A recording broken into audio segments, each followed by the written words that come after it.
Hello everybody, welcome to Unit 5, Chapter 10, in which we are going to cover object-oriented programming in C++. Of course, this topic was covered extensively in CS225, so we're going to focus on implementation of object-oriented programming syntax, not so much the concepts. The contents of this lesson are taken primarily from chapters 10 and 11 of the textbook, and your learning objectives for this lesson will consist of being able to design and build a class in C++, be able to separate your source code file into the three-file structure, which includes an interface, an implementation, and a driver.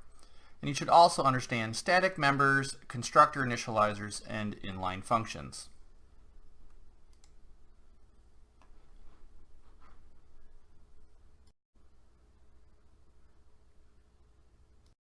C++ follows the same OOP principles as in Java. The difference is just in syntax. Look at this example from our textbook. It declares a class called clockType. In it, you can see the public and private modifiers, right here and here. These will be applied to all subsequent declarations until a different modifier is specified. The clockType class has 3 private data members and several public functions, several public member functions. We have a setter, a getter, a print, 3 increment, and 1 function to compare 2 objects. You may skip the parameter identifier in a function declaration. So you can see here, we're not giving this parameter a name, we're just saying it's an int. So the type is required, but the name, or the identifier, is not. Similar to a struct declaration, there's a semicolon after the closing brace at the end. So this is required. Let's take a closer look at the syntax. In C++, a member of a class is private by default. So you may also see a class declared like this. Notice the lack of the private keyword. All right, so here these are automatically private. Here we're explicitly declaring that they're private. And here's the implementation of the member function getTime.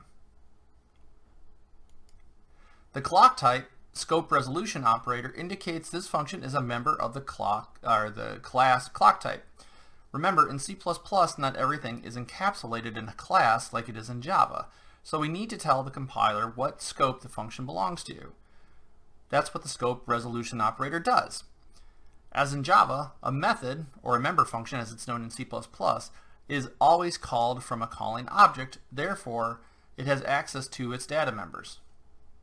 Here, hour, minute, and second are data members of the calling object. This function retrieves the values of those 3 data members and assigns their values to the 3 reference parameters. If we are implementing this program as a single file project with a class, we put the class declaration before the main and the implementation after the main.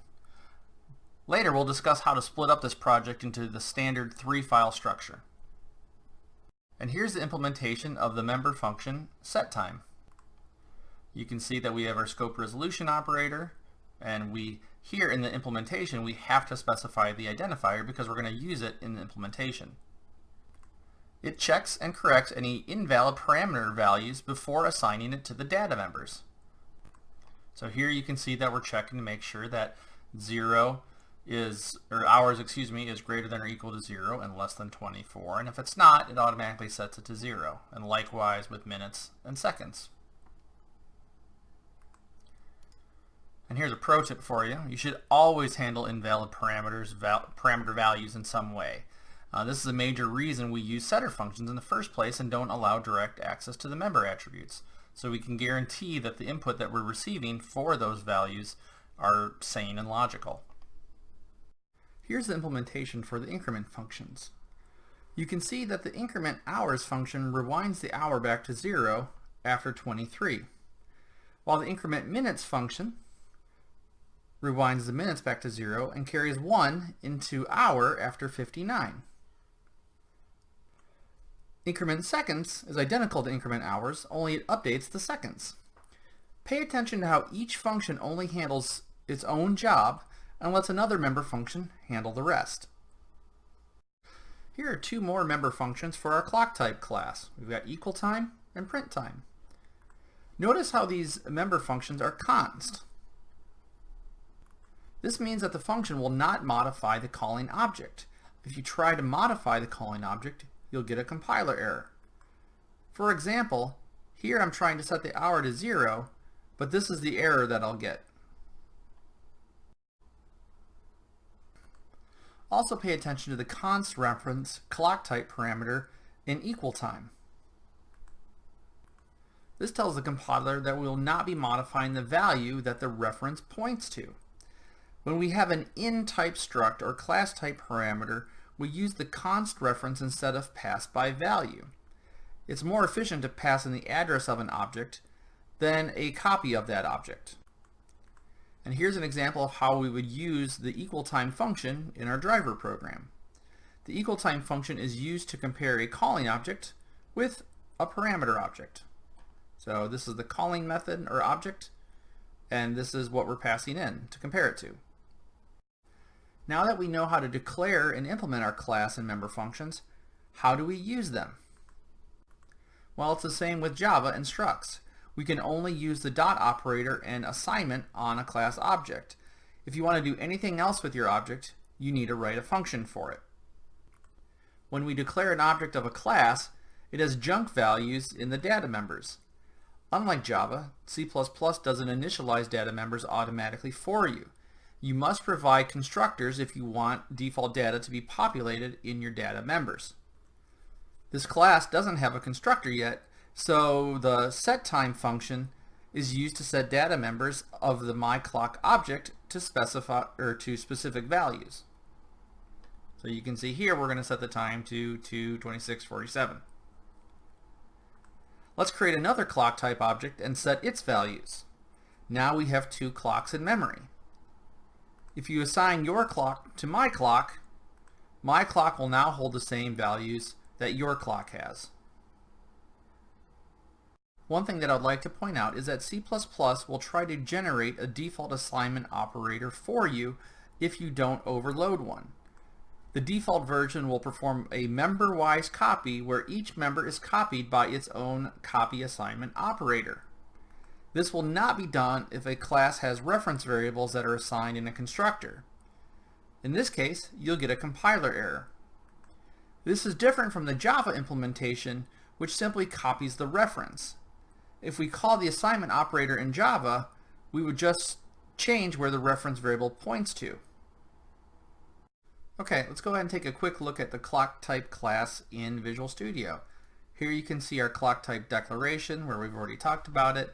We've got our main function, which we're going to cover, and then we've got all of our implementation following it, and you can see here we've got like the scope resolution operator before each one, telling the compiler that print time belongs to clock type.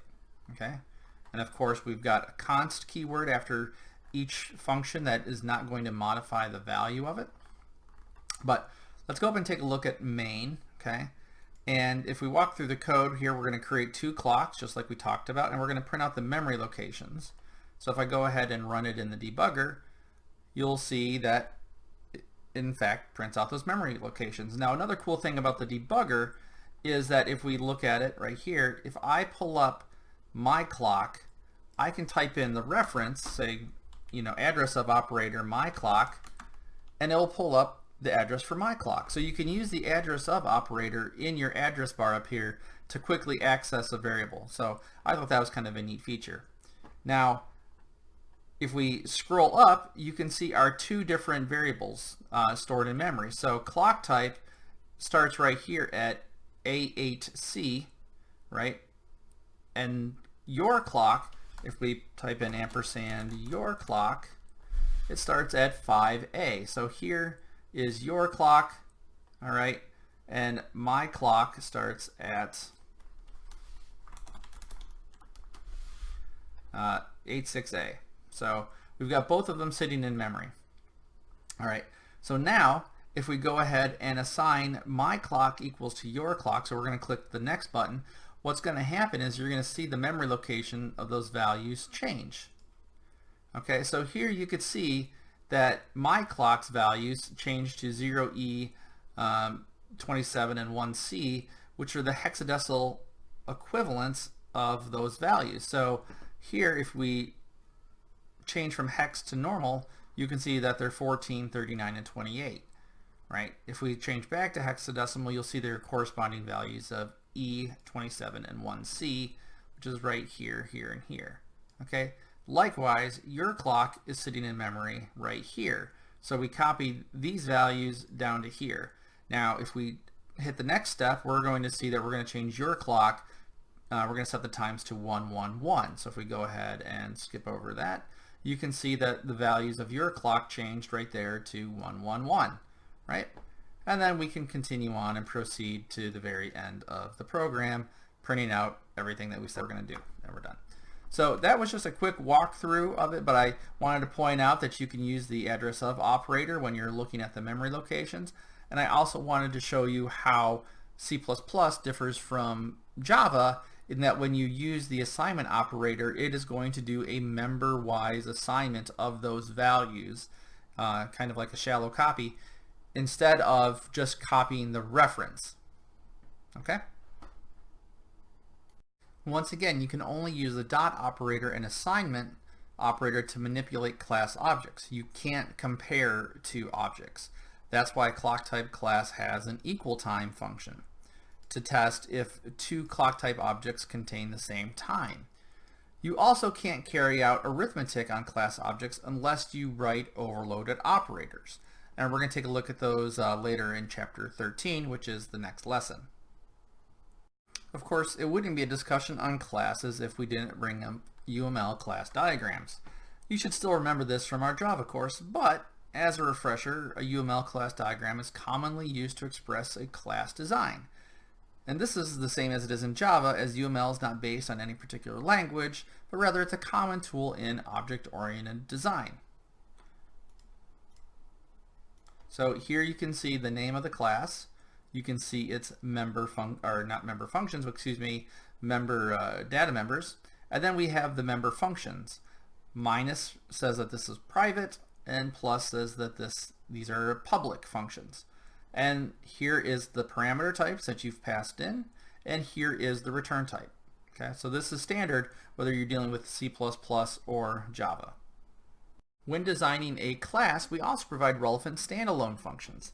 Standalone means not a member of any class. In that sense, all functions we've defined before this lesson are in fact standalone functions, so this is just a new name to something you've already been familiar with. So let's take a look at the string class as an example. It provides several non-member functions, such as relationship operators, swap, these operators, and so forth. Don't worry about the operators at this point, because we're going to talk about those in the next lesson when we introduce operator overloading. We have used the get function, however, and there's also a swap function. We provide some commonly used functionalities as standalone functions for a class when they work with objects of that class, but are not enough to become an actual member. A standalone function doesn't have to have a calling object to work with as well. The object has to be provided as function parameters. So you can see here, getLine, we're passing in the stream and the string and the delimiting character, and with swap we're passing in two strings, string references, x and y. So we're passing in the two things that are required to swap.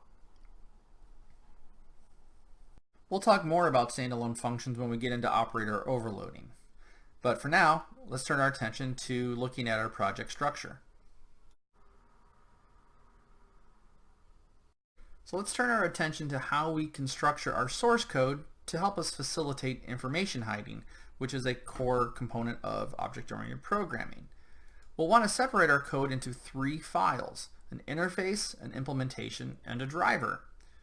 We'll put the declaration of a class in a separate header file with the extension .h. And this is what we would refer to as the interface. This tells us what methods and what members a class has available to us. We'll put the implementation of the class into its own CPP file, and we'll include the class interface, the .h file, at the beginning. You can see that here. And then any project using this class will need to include the .h header file as well. You can see that here in the driver file. it can then use this class as if the class was defined locally. And this is how your project would look in Visual Studio. Okay, you would have, my class.h, my class.cpp, and then your driver.cpp. Or it may look like this as well, right? You may have it separated with separate header files and source files. It just depends on how your Visual Studio is set up. Let's break down how this three-file structure works. The #include precompiler directive you use in the CPP files works like a copy and paste. The compiler will replace the #include or #include line with the actual contents of the file you're including when it compiles the file. Because of this, we say that the header files are included and not compiled, whereas CPP source code files are compiled and not included. Now, if you compile this project, you may see that each CPP file is compiled separately and is finally linked to one complete executable file. Generally, you should only put declarations in a header file. Each header file should have one specific job, say containing the declaration of one single class and non-member functions related to the class.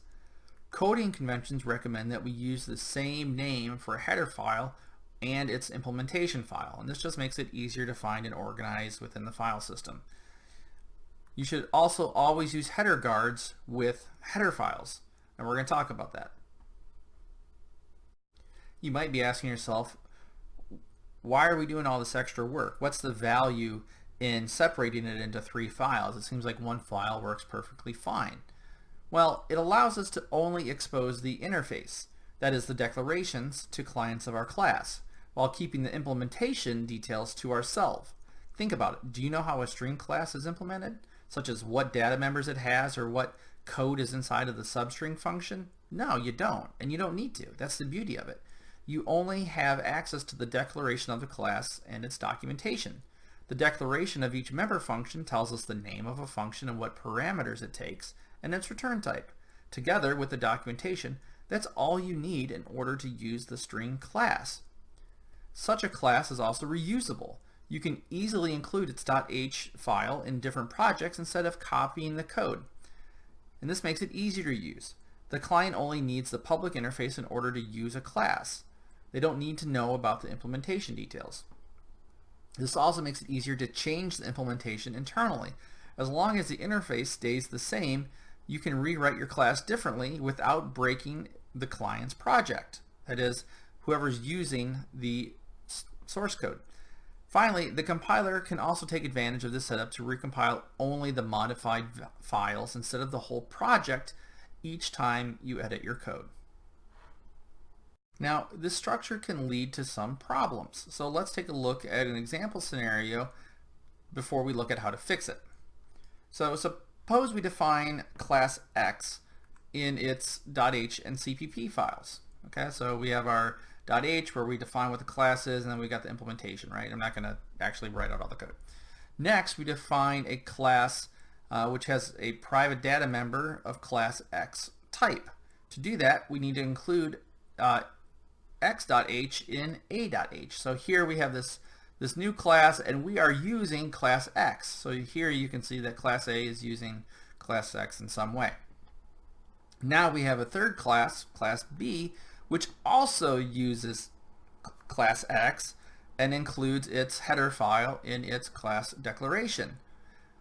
Finally, we need to write a driver which uses both class A and class B, so we include a.h and b.h.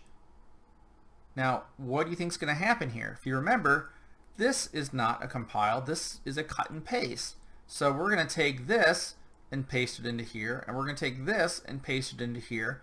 Now we've got include x.h twice. The compiler's not going to be happy about this, I guarantee it. In fact, it's going to give you an error. So what do we do? To avoid a header file be included more than once in a project, we use the include guard, and it looks like this. Here we included the include guard on X, so when we include B, it won't import X because it was already done under A. basically what this says is, hey, if this variable or this object is not defined, so if not defined, and this is just an identifier, then we define this thing, right? And then we go ahead and we give you the class declaration, and then we end the if statement, right?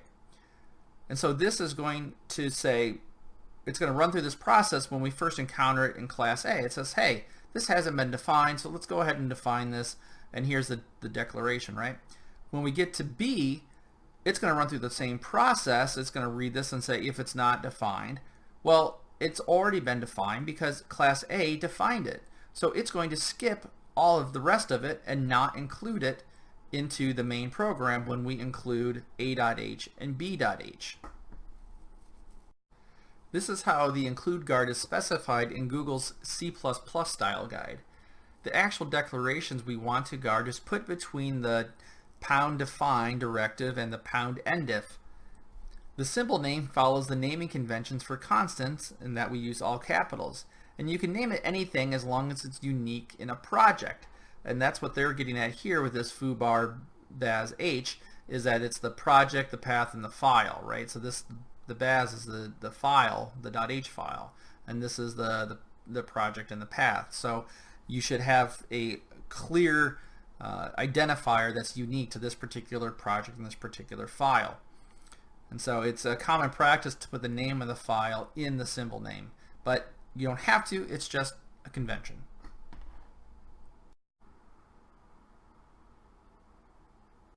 We have a couple more things related to object-oriented programming in C++ that we need to cover. The first being static members. And the concept is pretty much the same as it is in Java. A static member belongs to the class, or we say it is shared by all objects of a class. And this example from our textbook demonstrates this. Here we have a private static data member called y, as well as a public static member function, increment y, that's used to modify y, and a public static data member called count. Okay, so we've got three different things here. A private data member, a public data member, and a public function that's static. And here's the implementation file for it. You need to initialize static data members explicitly, as C++ will not do this for you. So you can see that right here in our implementation file that we are statically, or we're initializing the static members. Also pay attention to the type specification in front of the static data initialization. This is required. Also notice that there is no static keywords in the implementation. They are declarations only. So if we go back and look at the previous slide, here you can see we've got the static keyword on count and y. And here on count and y, you see that we're missing the static keyword. And the same thing with the function as well. And finally, here's the driver code which accesses the two public static members. And same as in Java, a static member may be referenced from a class name or from an object of that class. So here you can see we're accessing it via the class scope, and here we're accessing it via the object. However, the preferred style is calling the static function from the class name. So this is how you want to access a static function. You want to use the class name with the scope resolution operator. Time to get those critical thinking juices flowing, so I'll pose a question to you about static members. Can you have a const static member function like this?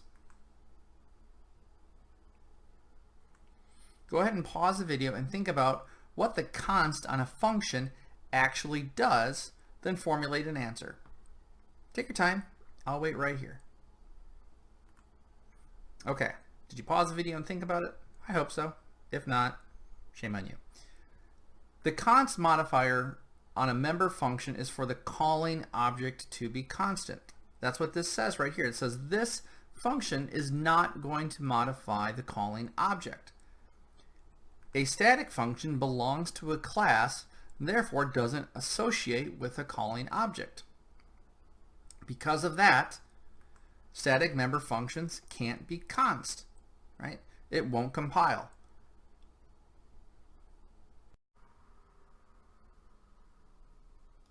The next topic we need to cover is inline functions.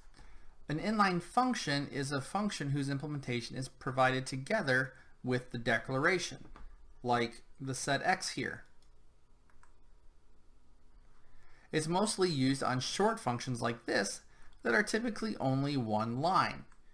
Since you've moved its implementation into the .h file, the implementation file won't have this implementation again. What's the benefit of doing this, you ask? Well, the compiler treats inline functions in a special way. It replaces each function call of an inline function with its actual code. During program execution, therefore, it would be faster than executing function calls themselves. Of course, nothing is free, and the compiler has to spend extra time in order to do the search and replace during compilation. And because of that, it's typically used only for very short functions. The last object-oriented implementation topic that we need to cover is constructor initializers. When we are implementing a constructor, the data members can be initialized directly using an initializer before the constructor's body. A colon is inserted right after the function heading, followed by a list of initializations for class members. And you can see that here. We're passing in an integer into the class constructor, so we're going to set x, which is the data member, we're going to assign it the value that A has. And this isn't covered explicitly in the textbook, however it's common practice in industry. So you can see this reference, or you can look online for more information about this. The big question though is this required? Well, obviously not, since it's not covered by the text, but it is often performed.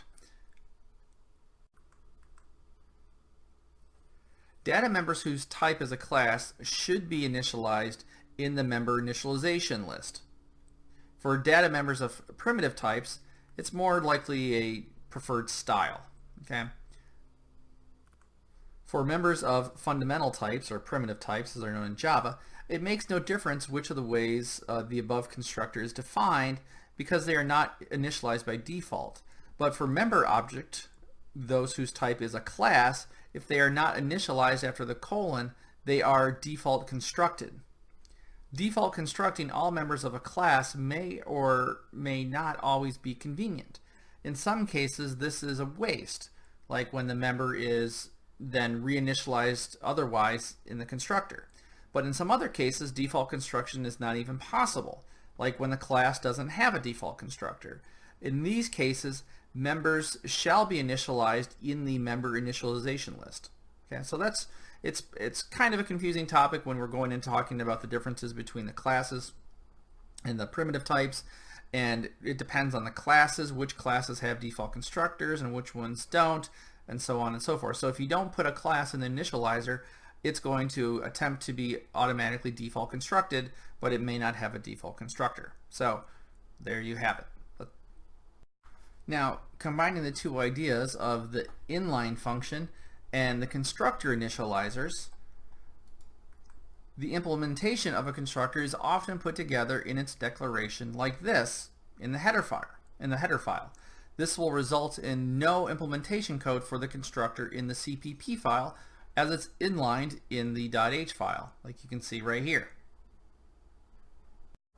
You may even see examples of naming the parameters the same as the data members.